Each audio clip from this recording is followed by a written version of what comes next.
साथियों, मित्रों, आपका स्वागत है। यदि आपकी वृश्चिक राशि है या वृश्चिक लग्न है, यानी कि स्कॉर्पियो अगर आपकी साइन है, तो यह सप्ताह आपके लिए बड़ा ही विशेष है ना। आपको सहजता में, सरलता में काफ़ी योग ऐसे बने हुए हैं, आपको लाभान्वित कर रहे हैं। शारीरिक, मानसिक, आर्थिक सारी चीज़ें, काफ़ी चीज़ें आपके पक्ष में, आपके हित में बनी हुई है। लंबे समय से जो आपका स्वास्थ्य अनुकूल नहीं चल रहा था, इसमें भी आपका विशेष सुधार हो रहा है।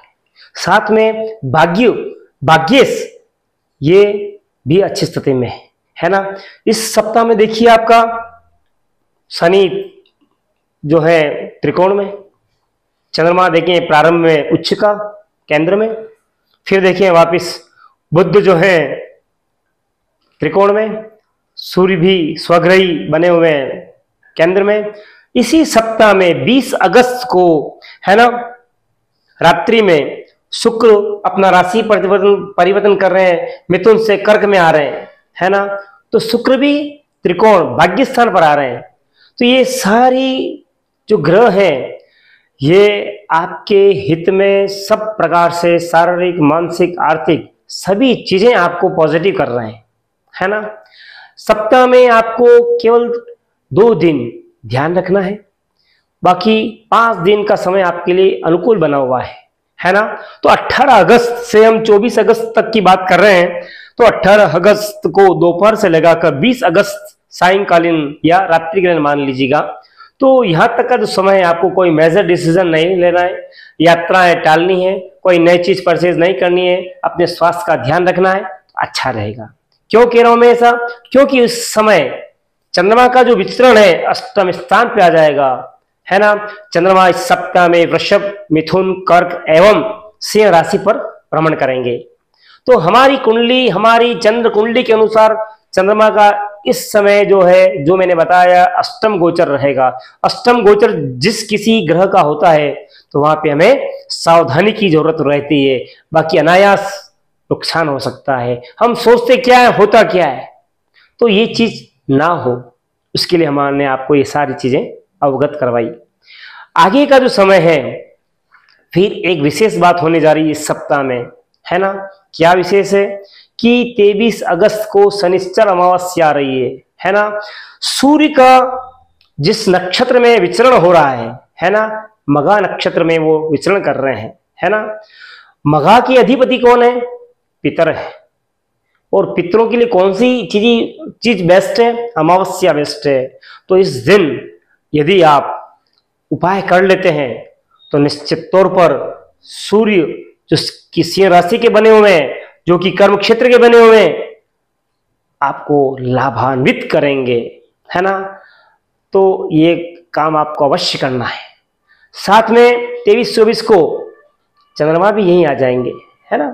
तो इस दिन आपको लाभ की स्थिति रहेगी। मानसिकता आपको पॉजिटिव रखनी है। अगर मानसिकता आपने विपरीत रखी, तो आपको विपरीत परिणाम मिलेंगे, है ना। पिता से आपको बहस नहीं करनी है। अपने कर्मस्थल में, अपने जॉब में, अपने व्यापार में किसी के भी साथ आप बहस से बचेंगे। किस दिन? 23 और 24 अगस्त के दिन।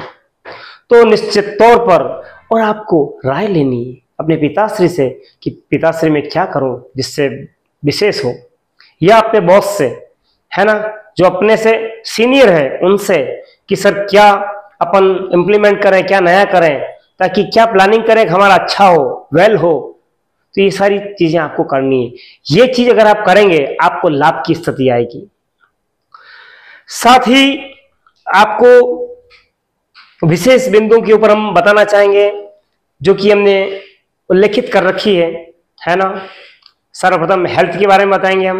हेल्थ की जब भी बात की जाती है, तनु भाव और रोग भाव, इन दो को देखा जाता है तो अच्छा रहता है ना। तो तनु भाव प्रथम ये हो गया, जहां 8 नंबर अंकित है। सेकंड रोग भाव, जहां 1 नंबर अंकित है।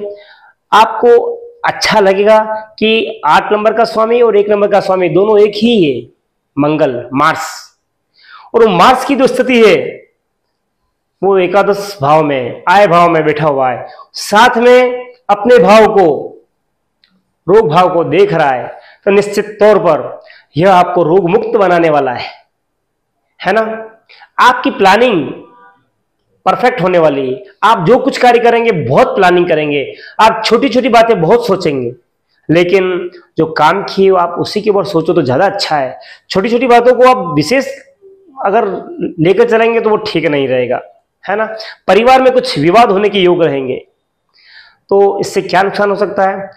आप अगर ज्यादा सोचेंगे आपका बीपी लो रह सकता है, डिप्रेशन आ सकती है ना। रक्त संबंधी विकार रह सकते हैं, आपको कमर में दर्द रह सकता है ना, बॉडी में पेन रह सकता है, ये चीज रहेगी।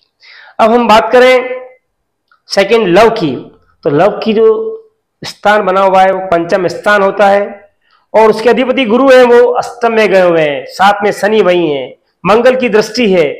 तो कुछ नया करने ना जाएं, जो चल रहा है वो यथावत रखें, अपने आप को नॉर्मल रखें, एग्रेसिव ना रखें, तो चीज बरकरार रहेगी। बाकी आप समझदार हैं। फिर बात करें रिलेशन की, आपके रिलेशंस मैं सोचता हूं बहुत ही अच्छे रहने वाले हैं, शानदार रहने वाले हैं।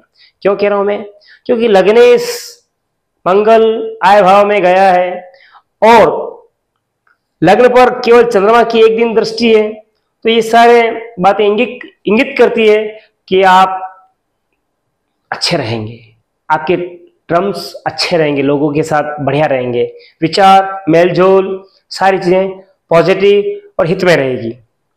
फिर बात करें कैरियर की, तो निश्चित तौर पर आपको यह सप्ताह विशेष है।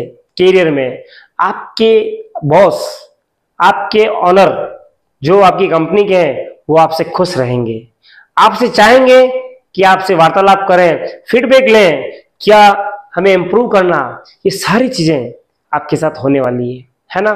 क्यों कह रहा हूं मैं, क्योंकि सूर्य स्वग्रही हो गया है, केतु भी साथ में है, लेकिन केतु की अभी डिग्री दूर में है, तो ये आपको लाभ देने वाला। कैरियर में बड़े बड़े लोग जो आपसे मिल रहे हैं, आपसे जो वार्तालाप हो रही है, आप प्लान करें कि मैं इनको क्या प्रेजेंट करूं, क्या बताऊं जिससे मेरी छवि और सुधरे, मेरे को और लाभ की प्राप्ति हो।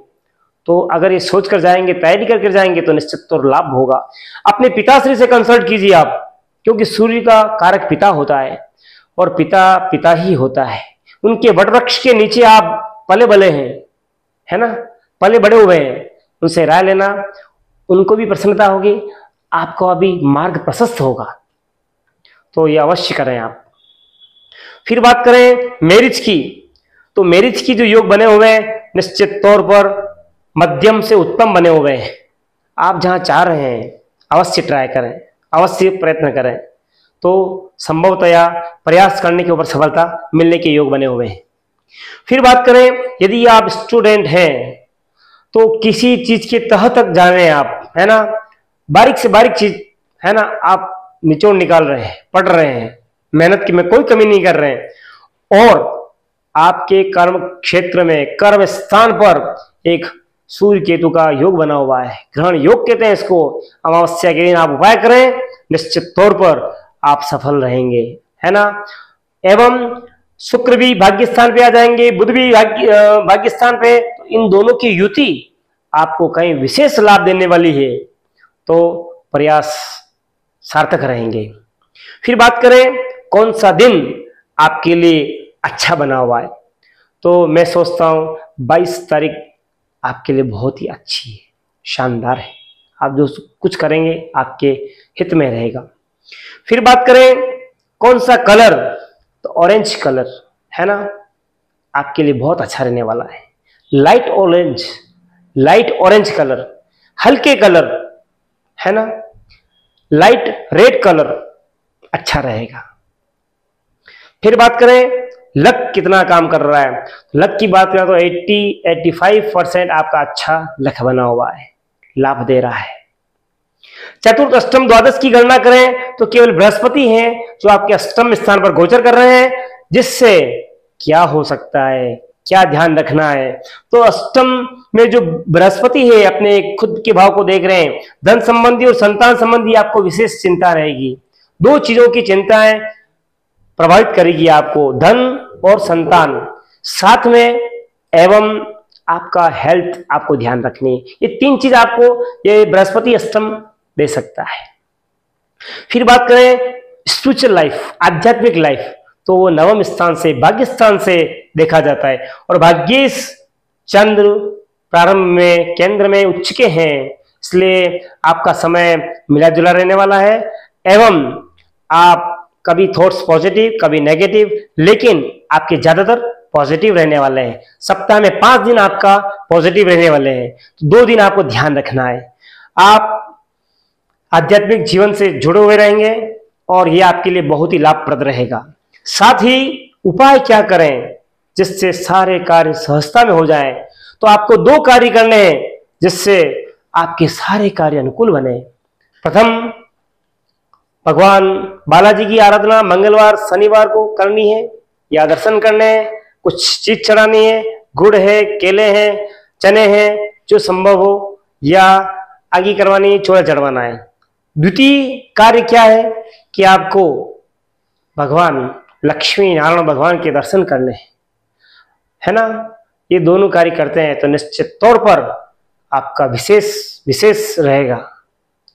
एवं अगर आप चाहते हैं कि हम और कुछ करें तो आप, है ना, दान पुण्य कर सकते हैं, जैसे गेहूं का दान, गुड़ का दान, ये भी कर सकते हैं। यथाशक्ति करें, 1 किलो 5 किलो जो भी श्रद्धा हो करें। हमारी बातें अगर आपको अच्छी लगी हो तो मैं पंडित लोकेश पालीवाल, है ना, कमेंट बॉक्स में जय श्री राम अवश्य लिखें, अपने मित्रों के साथ शेयर करें, लाइक करें, चैनल को सब्सक्राइब करें। और हमें अच्छा लगेगा अगर आप जय श्री राम कमेंट बॉक्स में लिखते हैं, तो हमें लगेगा कि आप भी हमारे साथ हृदय से जुड़े हुए हैं। धन्यवाद।